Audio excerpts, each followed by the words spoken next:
You can write the kitschiest, funniest email on earth, but if it doesn't fall somewhere like strategically with a point, you're going to get people who are like, ha ha ha, funny, you're awesome, and then they're never going to do anything. Let's be real. If your copy doesn't convert, it's just pretty words eating up your airtime. Today, I'm bringing on my go-to for no BS copy that actually drives results, Laura Kendrick. She's not just a copywriter. She's a strategic mind melter who helps founders get radical, clear on their message and nail their user experience, crafting launches that don't burn out or flop quietly in the internet void.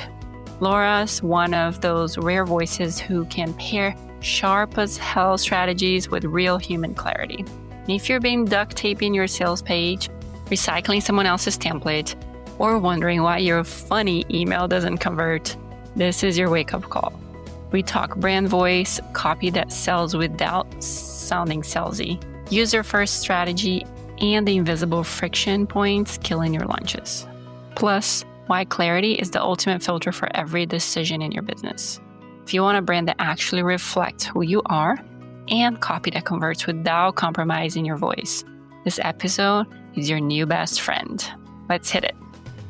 Hello, everybody. Welcome back to the Accidental CEO podcast. I'm your host, Nada Salvatore, and today we're going to be tapping into some expertise in copywriting, strategy, user experience, launches, and clarity, which is the main thing that if we're missing, all the other things that I said before that go down the drain. So welcome, Laura Kendrick, who's going to guide us through this amazing journey, and I can't wait for her to share all her knowledge with you guys. Well, thank you for having me. That was it makes me sound like this just amazing, bundle of goodness, what you just said. So yay.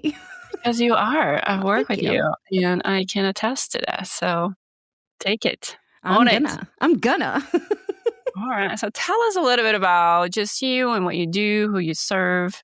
And then is there an accidental CEO story for you to share with us? Or are you one of those, just like me, who maybe worked for somebody else before and found yourself then moving into entrepreneurship, probably without planning? So tell us a story if you did.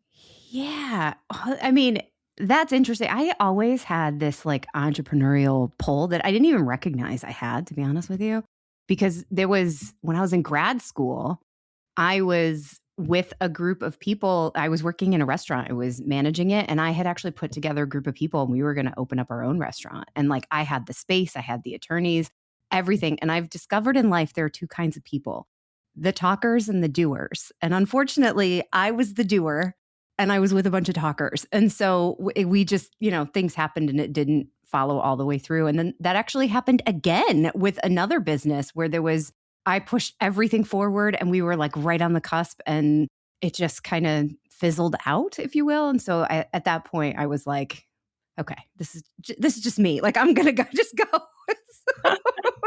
Oh, yeah. Leave them behind, man. Yeah. Because I'm a doer. You got to run when you're a doer or else you just kind of bang your head up against the wall. But definitely recognize early on that I'm the youngest of 8 kids. Rebellion is in my DNA. I'm not meant for corporate at all. I just don't fit in there. So I had to carve my own path. I can see that. Wow. The youngest of 8. I'm sure you had to be creative to get some space. And loud, yes. Do you feel like that bled into your business and who you are as a business owner? For sure. Because having 5 older brothers who all think they're really, really funny, which sometimes they are, sometimes they aren't. That definitely bled into the way I see all of this, where that kind of see the rules, but then also where can you bend them? Where can you break them with thoughtful intention? That definitely came from being in a big family and being able to say the things in a way where you are heard. Again, you can't just sit in silence in a big family. You will blend into the background so quickly and get passed over that you just got to learn how to use your voice and be who you are. So yeah, for sure. I love it. And what does your business do today for people? Absolutely nothing. No. Liar. Yeah. Liar. She's a liar. Don't listen to her. No, so I'm a copywriter. And so what that really means is that and I actually like to think of this as I'm a copy co-conspirator with the people that I work with, because I'm not there to create it for you, in essence. I'm there to create it with you. So I really like working with my people and, my clients, my audience, all the people, to create what they want to create. Very customized and particular, because I firmly believe that there is no template that can be like splatted down on every company across the world and work. You have to have it all be aligned with who you are, as possibly as an individual, as a business, who your people are, what they need, what are your offers. Like, there's so much nuance and specificity in there that it just has to be like massaged and worked and figured out from everywhere, from the copy to the strategy. And really, if we're being honest, the strategy is like, that's where my heart and my brain really live. I have a hard time pulling it back Yeah. to the minutia. And I'm sure this is hard, and you probably had to learn how to do it and how to work with people. But we all think that we all struggle to communicate how we're different than everybody else that does what we do. And we all don't think we're interesting enough. And how do you help people to like pull that out of them? Because I feel like sometimes when we get asked that question, most people just like freeze and they're like, well, or just go straight to what they do, but they don't talk about how they're unique. Yeah. And that's the thing too, as what I think when we're all starting with whatever we're doing, what we've learned, like we start our marketing in particular with whatever we've learned, we take like the little nuggets of what we've learned and we like share them with the world. And then we start to realize like, but anybody who's been through any training of this capacity could do that. Like I could share posts on headlines all day long. But so could any copywriter, so could any marketer, so could any email person. Like, it's just something that we all are working in. But really what sets you apart is your humanity, is your point of view, is your lens, is your sense of humor or lack thereof. Like, it could be, those little personal things are what make it all different. And that viewpoint is like, it lives in that nuance. Like, that's where the small things are. And people have a hard time believing that. And I do find that clients, sometimes when I first meet them, they are sitting in essence, they're talking to their peers and not their clients. Like, they're speaking the jargon. They're speaking what they expect those people. And actually, this like just a light bulb went off. There's a mentor and a really good friend of mine has said to me that they have had a hard time getting their list. Like, they have a certain number of people that their list stays at. And every time it grows, like, it loses. And I'm on their list and I love their emails. And they're trying to switch from kind of training peers, which they have a pretty big name in my world, to having clients again. And as I look at the emails that are so good, I'm like, but these are written for me. They're not written for the clients. And I love them, but I've bought all I'm going to buy from you. So like, I enjoy reading them, but you're kind of wasting your time trying to get me to do this. And I feel like if somebody who's that well established can get caught in that cycle, we all can. And I think that's a common thing that I have to pull people out of, is like, you're actually talking to your peers. And at the end of the day, I don't mind if there's a copywriter on my list, like, that's totally fine. But are they actually going to buy from me regularly? Like, are they going to help me keep a roof over my family's head? Probably not. So you have to focus on what makes you different and what the people who you actually want to serve, what they need. Absolutely. I think it's really looking back into all your experiences and everything that you went through and the biases and whatever makes you you, and then putting things through that lens, and what comes out on the other side is what makes you unique, because we all have access to the same information and the same resources, and how you interpret everything. We can both read a book and you get completely different lessons out of it. And I think people forget, and they're trying to look for something that makes them different from their service perspective or their offer, but it's really a lot more personal than we realized, right? It really is. And honestly, I've had to have a little bit of a revolution again in my business in the last few months, because of the way our family rhythm is about to change. And like, we're we've decided that we want to homeschool our kids. So that means that I have to fit my business into the kind of nooks and crannies of life, which means that my business now has to shift the way I deliver to people. My capacity is changing, all of these things. And so that makes it so I have to think about it differently and think about what my offers are, because they can't stay as they are. I won't have the freedom, or sometimes I'll have a client come in and be like, I need a sales page done, but I need it really fast. And it's like, well, that might not be possible. Maybe it will be, but it might not be. And I have to kind of meander around that. But the thing that really sets us apart is not only those things, like your lifestyle can definitely dictate your offers, but also, yeah, it really is. It's who you are. And this actually reminds me of a client of mine who she has a wife, and she has said, when we were talking about who she wants to serve, she's talking about that she doesn't want people who will make her feel bad about who she is as a person. So instead, like, do I think that she needs to be, plastered on in her brand wearing pride flags? No, but she can drop little nuggets, little stories that are not too personal, that simply share, my wife and I did this. And that will push out people who don't have any tolerance for that. Okay, great, because she doesn't want them in her world anyways, and they don't want to be in her world, which that's a really important facet that I think a lot of people struggle with. That, yes, we want to call people in, but we also actually want to push people off. Absolutely. Because working with people who you don't like is the worst. Working with the wrong client will cost you a lot more time and money and energy than anything else. It's so, so important to make sure that you are taking the time to, speak to the right person and be clear on your message, which brings me to my next question. You talk a lot about clarity and strategy when it comes to copy to actually help it convert for you, like do something for you.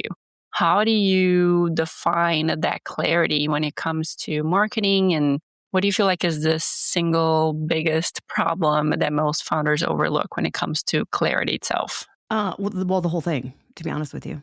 They just overlook it entirely. And because, to be honest with you, copy without strategy is worthless. Like, and I hate to say that, but it's true. So if you don't have, like, you can write the kitschiest, funniest email on earth, but if it doesn't fall somewhere like strategically with a point, you're going to get people who are like, ha ha ha, funny, you're awesome. And then they're never going to do anything.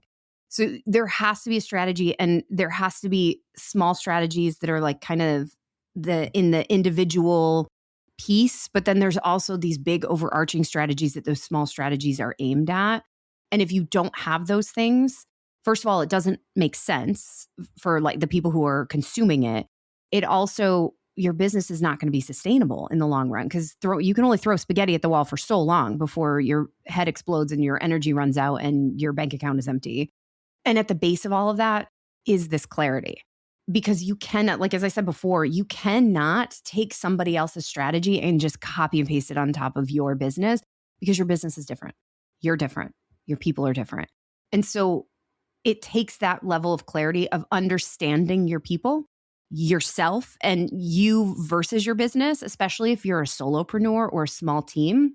There has to be a differentiation between you and your business. And we've all kind of grown up in this space of having this personal branding, which is lovely. And it separates us from this like corporatized shenanigans. And it gives us the space to be us, and for like me and my brand to swear and to just, be who I am. And that's amazing. But also it creates this hard line of like, where do I end and my business begin? So like, where do I stop sharing on social media about my family? And where should I? Like, where does it become TMI and invade my personal space? So having those things in line of like, where's the line between you and the business? What is the business? What are like its values? What is its voice? All of those things aligned with who are your people?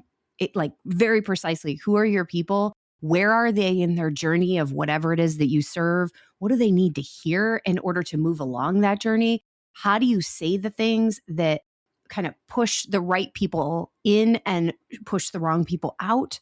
And all of these pieces, like once you have them in line, holy bananas, it becomes like a North Star. Like you never question anything. It's even down to like, should I be on this podcast? Yes or no. And it's like a gut instinct, instantly because you're so clear on whether or not your people are there, whether or not they're like in the right phase of life, if they need to hear your message, like all the things. And it's amazing. It's such a good filter, like you said, to put all your decisions through. And I think that's what people miss a lot and why we overextend and are over responsible with everything because we're just trying to do it all and, help everybody. And yeah, and just carry it a lot when we should be, if we have a lot of clarity around who we are and what we do and what your business is, and learn how to separate our self worth and everything from our offers, which is a lot that goes into that. If we have this lens that we run everything through, this filter, then it becomes so much easier.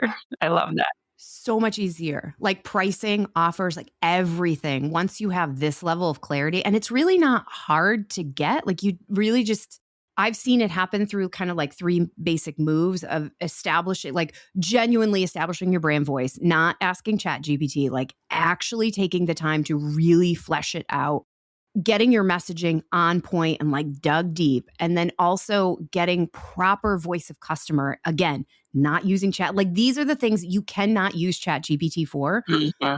But once you have them and give them to Chat GPT, ooh, can it work so much better? Tweak it. Yeah. I mean, Yes.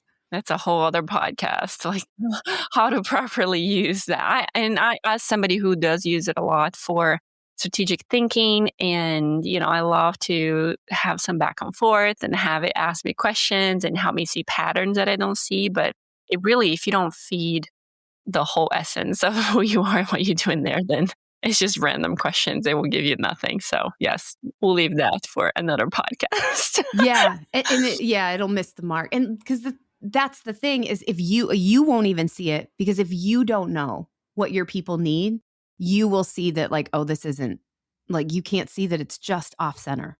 I see that a lot in my, like even in copy, because I'll play with it. I'll use it. I'll get stuck and I'll be like, oh, can you help me brainstorm some things? And I can see I'm like, none of these are right. They're just not, like, you're close. You're not like you're taking keywords, but you're just off. And if you don't have that clarity, you can't see that it's off. You're not just winging it, you are leading it. But let's be honest, being the CEO and the everything else can get lonely, messy, and exhausting. That's why I created the Accidental CEO Collective, a free Facebook community for creative entrepreneurs who never plan to be the boss. But damn it, here we are. Inside, I go live every week to share the real stuff. Strategies that don't require a business degree, behind the scenes struggles, because you're not the only one, and wins that we actually celebrate, even the tiny ones. If you're a scrappy, smart, sometimes slightly burnout founder who is ready to lead with more clarity and less chaos, this is your room. We're building a business that works for us, not one that runs us into the ground. Come join us. Let's grow, mess up, pivot, and succeed together. Just search the Accidental CEO Collective on Facebook and join our group today. Absolutely. I can speak for experience. And nothing like having amazing people around you and, coaches like you and I to help people, because I was very clear on what I wanted to do and what I wanted to offer. And I was speaking into the world and I was aiming it at the wrong people. And I could not see it until I got together with some very smart people and they helped me see that. And it took me a day to make the change and to fix things, but I would not have done it because I just couldn't see it. Like when you don't have that clarity, it's so easy to go really fast in the wrong direction. And the catch is the people who are reading that, they're looking at it and going, this doesn't feel right. Or they're like, I don't know if this is for me. But once you have that clarity, the people who it's for are like, oh my God, like they Exactly. Just lean right in and they feel seen. And it's like, oh, that it's magical and it's so easy. And it's not this like icky sales thing. It just becomes like they can almost exhale into it. They're like, I've landed in the right place. This is going to actually help me on my journey and solve whatever problem it is that you're helping them solve. You talk a lot about the UX copywriting, versus the traditional copywriting. Talk to us a little bit about how does that impact conversion? What is the big difference there and why should we focus on one versus the other? I mean, so conversion copywriting is, at the end of the day, the definition of conversion copywriting is wanting somebody to take a specific action at the end of whatever this copy asset that you're creating is. So sometimes people confuse that with like a sale, because it's not necessarily a sale. Sometimes it's just fill out a form. Sometimes it's click a button. Sometimes it's, join a meeting, what have you. And that's the conversion. Yes, it is also the sale too. But when we add in this layer of UX, it becomes, which is user experience or customer experience too. And it comes from the tech world, but it's about thinking about how the person who's interacting with your asset is interacting with it, what they need, how they should flow through to have the right information. So it's all of these pieces. So instead of just like slapping up a website, and in my world, I think of it as so many people, which mine's kind of like this right now, and I need to fix it. But Side note. Yeah. Great task later. Yes. Well, hopefully, I keep saying this, but it's been like a year that I've been saying I need to fix I'll it. be And I calling haven't you yet. tomorrow. Please Don't do. worry. Yeah. But it's this idea of, instead of putting up a digital kind of open for business sign or digital business card, if you will, that is just, checking the boxes of, I made a homepage, I made a page for this offer, I made an about page, I made a contact me page, and I've checked all the boxes, there's my website. It's actually thinking about, when the person lands here, what do they already know when they land on this particular page? Like, how did they get here? Then what do they need to know to move forward? And then what is that next step? Where is that forward? And thinking about it as kind of this like roadmap through your website, and thinking about actually how that journey needs to look for them to take whatever action you want them to take at the end of the road. And that could be a sale. It could be getting on a call. It could be filling out a form. It could be any number of things, but really curating that experience for them so that they understand and can know if they're in the right place or not, and then make the best decision for them. And ideally, if you have this kind of thoughtfulness in place, your website is actually selling behind the scenes, which too many websites aren't. They literally are just kind of like anchoring a space of, I exist, I'm for real on the internet. But if we do something like this, now it's not only anchoring that space, but the people who land there are able to actually take the action and drive sales or conversions, whatever you want them to be, literally while you sleep and are on vacation, and all the tropes there that we all think about. That's the power of having strong and strong clarity in making sure that you have strong copy in there for you. So let's talk about launches a little bit. You help a lot of people through this process. You love this strategy, like you said. What are some maybe 2 to 3 invisible friction points that would kill launch conversion, even if the audience and the offer are strong? What do people miss very often? They rush. They rush into it. They just fly into it, and they just think, again, they templatize things, like just grab somebody else's strategy and throw it on top of like, well, this thing said I was supposed to have the cart open for this long, or I was supposed to write this many emails. It's like, well, what is supposed to? And they also don't think of it as a launch strategy is not just cart open to cart close, or as, our friend Brenna McGowan has graciously given the world a lot more insight into having a pre-launch. So a lot of people in our space understand that like, oh, a pre-launch is an actual thing that I need to do, not just, 2 emails 2 months beforehand that just say like, I'm going to launch soon or something's coming. That's not effective.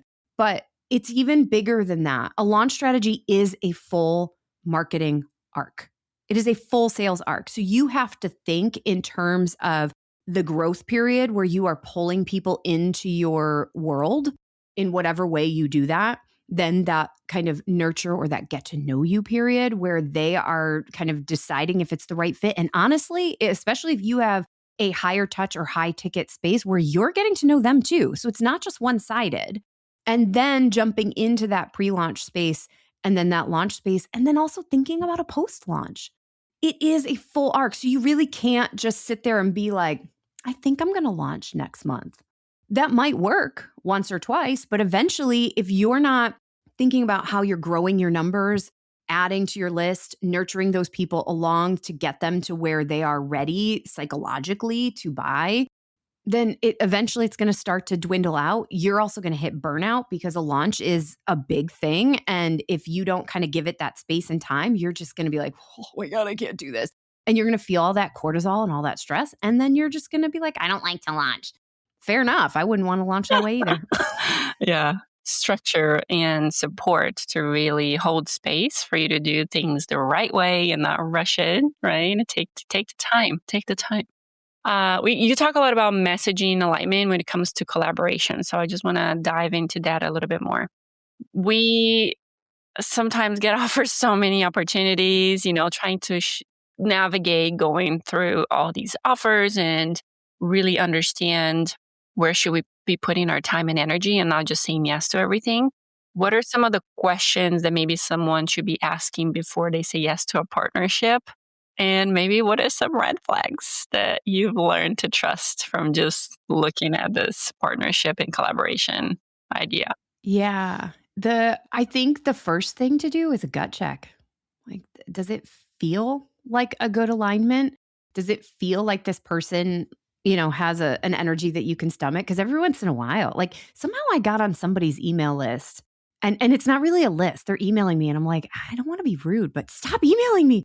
But they keep doing these bundles and it just doesn't feel good. And I'm not against a bundle. I'm about to host a bundle. Like I'm not against them, but this one just doesn't feel right to me. So it's that the first thing I would say is that gut check of like, is it? Like if you have that vibe even a little bit, then turn away because it's probably not going to suit you at all. The other thing to kind of think about is the people, your ideal clients, are they in this audience? So it's that kind of that feel of like, are they there? Like there are some really big names out there who are amazing. And to be like in their bundle, like for me, I don't necessarily work with new clients, right? Or new business owners. So I do work with new clients. That was weird. I only work with people I've already worked with. I like businesses that fail for me. Keep coming back. Oh God. No, I don't necessarily work with new business owners because they're not ready. They're just not in that space. So even though if I got offered to be in like somebody who has this amazing, like huge business, would that be a huge banner for me and feel really good? Yes. But are people who are like actually ready to buy from me there? It may, like, you have to kind of check on where you are and what your current strategy is. Like, are you, like, where's your trajectory and what are your offers and where are you headed? And are the people in the right phase, in the right kind of space there? And those are kind of the things that you need to think about because even though they might be amazing, it's like, is it right? And then also, once you start to dial in this clarity and this messaging and these offers, it becomes like everything becomes super, super clear. And it gets to this point of you just know, like, is it worth creating something or do you have something in the background that is a really good offer to like put into like a bundle, or do you have something of value to add to a summit or a podcast that would serve these people that is aligned? And you can kind of get that feeling from it of like, yeah, it is. I hate to say it, but at the end of the day, it's a lot of gut checking because other than does this person seem really shady and awful and terrible and they're like, totally against your kind of way of doing business, and yeah, 100% turn away. But probably people like that who do business in a polar opposite way you do aren't asking you to be a part of their thing because you're not really functioning in the same world. So at the end of the day, it really is that gut check moment of, does this feel right? And the best way to have that is to have this like insane clarity about your business and who you serve and where you're going. Bringing it back to the clarity. I Love know, it. right? All right, it's time for a new tradition on the podcast. So I warned Laura earlier, we don't know what the card is, but I am pulling a card from a deck here that I don't even know what it is. So, all right, here's your question. What is one thing about yourself that you're genuinely proud of? It's interesting that I get to say this because if you asked me like 2 years ago, this word probably wouldn't have come up, but I'm like really leaning into it. My creativity. I'm like really proud of how I've been able to lean into this creativity in a way that I don't traditionally think of creativity because I'm not, a musician or I'm not a painter or, like any of those things. But being able to lean into the creativity in my business and see strategy in new ways and be able to this is again, going back to the clarity, it becomes really fun when you have this clarity because then you get to kind of take the nuggets that you hear other people doing and the ideas and you get to like fully make them your own and then like mutate them into their own little like your own little pet that you're like, oh, this is going to be fun and I get to run with this and it's so fun. So creativity. I love that answer. It's so fun. So if somebody wants some cheeky copy and some clarity and some good strategy for their business, where can they find you?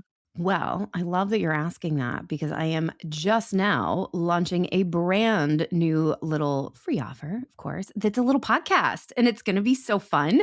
And it is about folding in hospitality and overserving and graciousness as a timeless marketing strategy into your business. I absolutely love that. I just finished reading Unreasonable Hospitality. Oh my gosh, I have been making everybody I know read that book. So I'm I'm so happy to hear that. I'm in love with the book. Me too. Yes, I'm so excited to learn more about it and share with our audience. We are going to share with you guys a link so you can access that because I feel like I truly believe in all of that in my heart. And that's how I operate in the normal state. So I don't know why everybody else is not doing it. What are you guys doing? What are you doing out there? I love that. Thank you so much, Laura, for taking the time to have this conversation with me and pouring into our audience. And we're so grateful to be able to tap into your knowledge. Thank you. Oh, thank you for having me. I really appreciate it. It was really fun. All right, we'll see you guys next week for the next episode. Bye. And that's a wrap for today's episode of the Accidental CEO podcast. Thanks for hanging out with us in the world where creativity and business strategy collide. I am Nada Salvatore, thrilled to have shared this time with you. Remember, every episode is a step closer to mastering the art of being an accidental CEO. So don't miss out. Hit subscribe, drop us a sweet review, and spread the word to your creative tribe. Your next big breakthrough could be just one episode away. Join us next time for more insights, laughs, and actionable tips. Keep pushing boundaries, dreaming big, and embracing the beautiful chaos of entrepreneurship. Here's to make magic happen in your business and beyond.